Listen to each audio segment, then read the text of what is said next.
যে তার যে এই আশ্রমে যে কয়জন অনাথ শিশু, বৃদ্ধ, প্যারালাইজড, মানসিক ভারসাম্য যে মানুষগুলি আছে, সে জেলে আছে, আমাদের কাছে রিমান্ডে আছে। আমরা মনে করি আমরা একজন বিশিষ্ট ব্যক্তিকে আমরা পেয়েছি। সে আমাদের কাছে কালকে আসছিল। তার নাম আলহাজ শামসুল হক, ফাউন্ডেশনের কর্ণধার।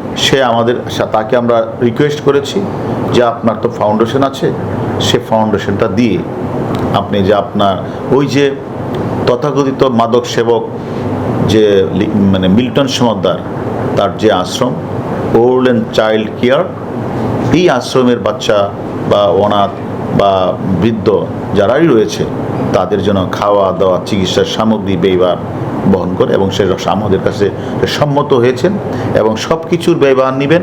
এবং সেখানে একজন কন্টিনিউয়াস একজন ডাক্তার রাখবেন, তাদেরকে চিকিৎসা সেবা দিবেন, এবং যা খরচ হবে তিনি আমাদের কাছে স্বীকার করেছেন উনি তার শামসুল হক ফাউন্ডেশন থেকে সব ব্যয়ভার বহন করবেন। যেহেতু আপাতত এরা আছে, আপাতত আমরা শামসুল হক ফাউন্ডেশনের যে কর্ণধার, তাকে আমরা বলেছি উক্ত ফাউন্ডেশনের বৃদ্ধ বয়স্ক যারা রয়েছে তাদের প্রয়োজনে একজন ডাক্তার নিয়োগ করে সেখানেই রাখবেন আপাতত। তারপরে আমরা অন্য চিন্তা ভাবনা হয়তো করব। আমরা যে সকল তথ্য তার বিরুদ্ধে অভিযোগ আমরা পেয়েছি, সেই তথ্যগুলি আমরা যাচাই বাছাই করছি। আমরা মনে করি যে সকল অভিযোগেই তদন্ত হবে এবং কাউকে কোনো ক্রমেই ছাড় দেওয়ার কোনো প্রশ্নই আসে না। এখন সে একজন মাদক সেবন করেন, সে ইয়াবা খায়, সে তো নিজেই স্বীকার করেছেন। এবং তার যে অত্যাচারের মাত্রা, তার যে টর্চার সেল, আপনারা গণমাধ্যমে দেখেছেন যে পরিমাণ মানুষকে এই পিঠায়, এবং সে বাচ্চাগুলি, সে অনাথ বাচ্চা শিশু বা বৃদ্ধগুলি যেভাবে চিৎকার করে, এটা আমরা যোগাযোগ মাধ্যমেই দেখেছেন। আমি তো মনে করি একজন মাদকাসক্ত ছাড়া এভাবে মানুষকে পিটাতে পারে না, এবং সেইটা স্বীকারও করেছে। এবং সে যে ডাক্তারের সই সিল নকল করে সে ডেথ সার্টিফিকেট বানিয়ে সেগুলিকে সে কোথায় যে কবর দিয়েছেন জানাজাবিহীন, সে তথ্য কিন্তু সে আমাদের কাছে আস্তে আস্তে স্বীকার করা শুরু করেছে। আমরা মনে করি তদন্ত চলবে, রিমান্ডে আছে।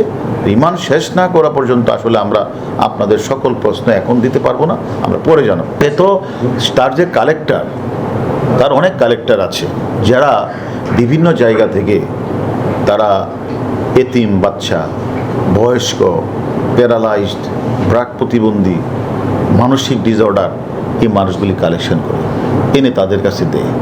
এখন তাদের স্বাভাবিক কারণেই এই লোকগুলি আত্মীয় স্বজনের খোঁজখবর তো কেউ জানে না।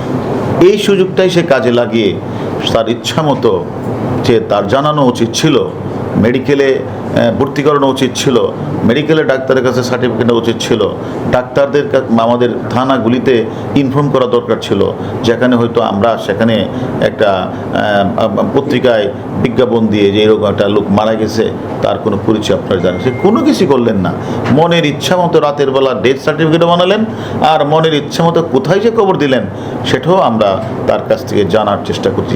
জানার পরে আপনাদের জানাবো। তবে এই যে ফাউন্ডেশনে যে সকল অনাথ বাচ্চা শিশুরা রয়েছে, বৃদ্ধরা রয়েছে, ওল্ড অ্যান্ড চাইল্ড কেয়ারে আশ্রমে, আমরা মনে করি তাদের যেন খাওয়া দাওয়া, থাকা, ডাক্তারি সেবার কোনো সমস্যা না হয়, সে কারণে আমি মনে করি আলহাজ ফাউন্ডেশনের কর্ণধার ইনি একজন আসল মানবতার ফিরিওয়ালা, তিনি এগিয়ে আসছেন এবং উনি বলেছেন আমাদেরকে যতদিন লাগে ততদিন উনি খাওয়াবেন এবং তাদের চিকিৎসার সার্বিক ব্যবস্থা উনি করবেন। আমি মনে করি আরও সমাজে যদি এরকম কোনো মানবতার ফেরিওয়ালা থাকে, ওই যে মাদকসেবী মিল্টন সমাদ্দারের মতো না, অরিজিনাল যারা ফাউন্ডেশন মানুষের সেবা করার ব্রত নিয়ে আসে, আমি মনে করি এই বাচ্চা শিশুগুলি, এই এতিম বা অটিজম বাচ্চা বা অটিজম মানুষগুলি অনেক সুবিধা হবে।